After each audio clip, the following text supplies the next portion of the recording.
Joe Hughes with the National Truck Club, and I'm here with Craig Kemmerling with Driverge. It's good to see you again, Craig and Jim, with U.S. Upfitters. So just tell us all about all of this. This is exciting stuff.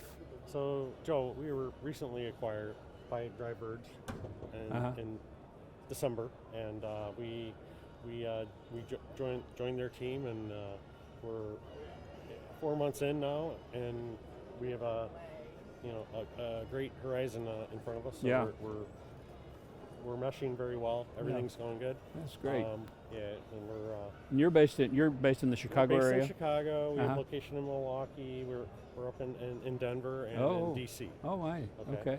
So those 4 locations right now, and everybody's doing good. Yeah. Very busy. That's great. Things are getting busier. That's great. Now, Craig, you guys are just going exploding. I mean, you've acquired this organization. You acquired what was it? NorCal. Yeah, NorCal out in Chico, and then you tell me that you've gotten a larger footprint in the Chico area now. Yeah. So you're covering the whole universe of the United States, aren't you? Yeah, it's been this fourth quarter of last year was extremely busy for us. I guess. As Jim mentioned, we were able to bring the U.S. Upfitters group into our portfolio, but we also in December moved Chico, so we increased its capacity. And then probably the most monumental task in our corporate office in Akron, we actually consolidated 2 campuses, 5 different buildings into one, I'm going to say state-of-the-art vehicle modification center. Wow. And in the spirit of things, we did it in a repurposed shopping mall. Well, sure. So just it's been a busy several months for us. Yeah, you've taken advantage of quite a few opportunities there. Yeah, this is absolutely. great. So what do malls have? What? I'm sorry? What do malls have? What do malls have? Parking. Well, that's true. That's true. Plenty of asphalt out there. Genius. That's right? perfect. Yeah, right. Oh, and what do we have? Vehicles that we need to park somewhere. Perfect. Absolutely. Yeah. So you've done that. You said that it was a mall in Chico as well. I mean, it was a huge it was retailer. a shopping retail center, and we were able to get that repurposed. Yeah, and, that's great. It's worked out well for the community because it's bringing what we call team members back in there, Right. so they're spending their money, and at the same time as we've done the modifications and the moves, it's been very team member centric. Yeah. Thinking about the environment that they're working in, and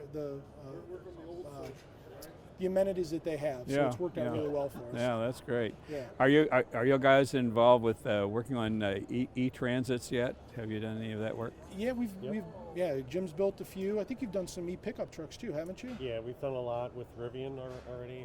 Rivian, the Lightning for sure. The e-transit is gaining traction. Yeah. Yeah. We actually have a lot of transits in our stock right now. That's great. They're available. Yeah. Yeah. So, that's great. But it's evolving. So I think with the Rivian being built in Illinois, the local municipalities in Illinois are embracing that. Yeah, they're trying it out.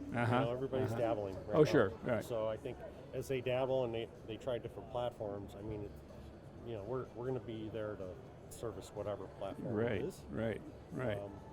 But you guys, it seems like Driverge is always on the leading edge of something is about to come out, and you're ready when it does come out to serve that industry, and I think that's remarkable. Yeah, no, we appreciate that. We've had very close relationships with all the major OEMs for many years. Yeah.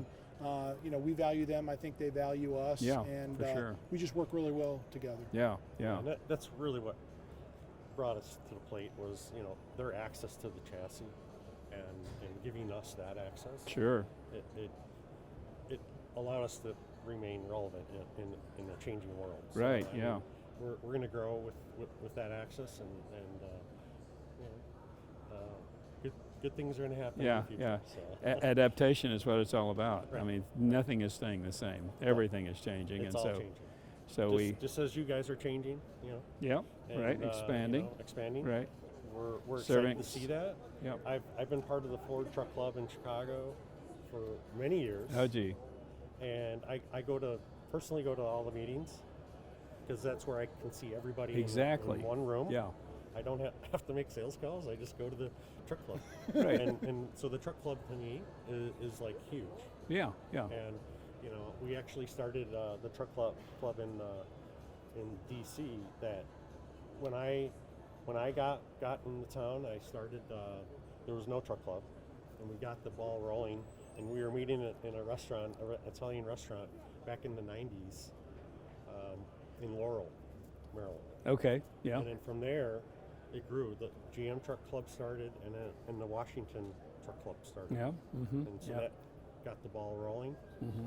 We tried it in Cincinnati. We're trying it in Ohio. But Yeah. it didn't work out. It takes a while because Yeah. organizing a truck club there's more work to it. There have to be people that see the benefit of it, dealers as well as upfitters. It's a camaraderie that happens Right. when people get together and they just have a drink and Yeah. have a meal. Yep. They sit down and they talk about what's going on in the industry and you know, introduce all the vendors. How do you solve this problem? How do I solve this problem? Right. So we talk Right. about You know, they're not competitors. Right. At the end of the day, they're competitors. Well, but in they're a also way, friends. right. So it's like, Right. you know, they're working those relationships. Yeah. And a lot of the guys, I've known for 30 years. Yeah. Going to the truck club. Right. I mean, it's great. Yeah. So, you know, keep up the good work.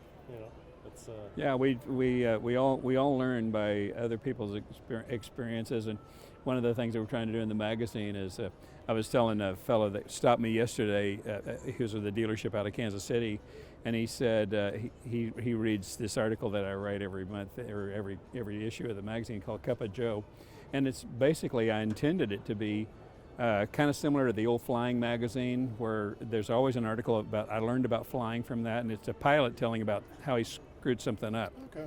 And he could have almost crashed because he forgot about something, kind of thing. And so I'm really hoping to get more people energized and saying, hey, I had this happen to with this truck or with this van or whatever, and wow, and it was a big mistake, but I learned about it. And so you share what you've learned. Yep. So you can adapt, and so you can make sure that you don't make the same mistake. You're going to make mistakes, just not the same mistake. So Yep. it's Yep. good stuff. That's fantastic. Love the club business. Yeah. Well, it's great talking with you guys. Yeah, great. Appreciate you taking the time and appreciate the Thank you, support. Joe. Appreciate the Absolutely. support. Appreciate it. Yeah. All right. We'll see you around. All right, Have a take good care. show.